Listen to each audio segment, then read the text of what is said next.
मलिक मोहम्मद जायसी के पद्मावत के अनुसार 1303 में अलाउद्दीन खिलजी ने जो चित्तौड़ पर आक्रमण किया था वो रावल रतन सिंह जी की रूपवती महारानी थी, रानी पद्मिनी जी, उनके लिए किया था। और जो रानी पद्मिनी जी थी वो सिंगल द्वीप के राजा गंधर्व सेन जी थे और रानी चंपावती थी, उनकी पुत्री थी।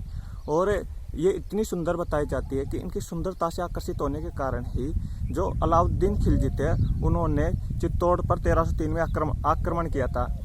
और लगभग 7 महीने की घेराबंदी के बाद में उन्होंने रावल रतन सिंह जी को गिरफ्तार करके बंदी बना लिया था। और बंदी के से मुक्त कराने के लिए रानी पद्मिनी जी के जो चाचा जी थे गोरा जी और रानी पद्मिनी जी के जो भाई थे बादल जी, उन्होंने रावल रतन सिंह जी को मुक्त कराने के प्रयास किए थे। और इसी मुक्ति के दौरान जो रावल रतन सिंह जी थी उनकी मृत्यु हो गई थी। जिसके बाद में जो रानी पद्मिनी जी थी उन्होंने सैकड़ों राजपूत स्त्रियों के साथ जौहर किया था। लेकिन वो सोचो, अगर वो ये भी तो सोच सकती थी कि मैं इतनी सुंदर हूँ और मेरी सुंदरता के लिए कोई युद्ध लड़ रहा है तो वो मुझे कितना धन संपदा दे सकता है और कितना ऐश्वर्य भोग में प्राप्त कर सकती हूँ।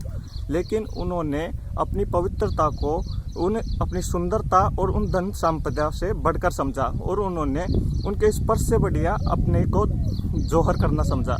और इसके अलावा कुछ लोग अगर उसकी जो जलने को जौहर करने को कायरता बताते हैं तो भाई थोड़ी सी जलन भी महसूस की है क्या कि आग की जलन कैसी होती है। इसके अलावा ये राजस्थान का प्रथम और राजस्थान का द्वितीय और मेवाड़ का प्रथम साका बतलाया जाता है। और इस साके में अमीर खुसरो जी, जो प्रसिद्ध इतिहासकार अमीर खुसरो जी थे, अलाउद्दीन खिलजी के साथ थे, जिसका वर्णन उन्होंने खाताइन उल फतूह में वर्णन किया है।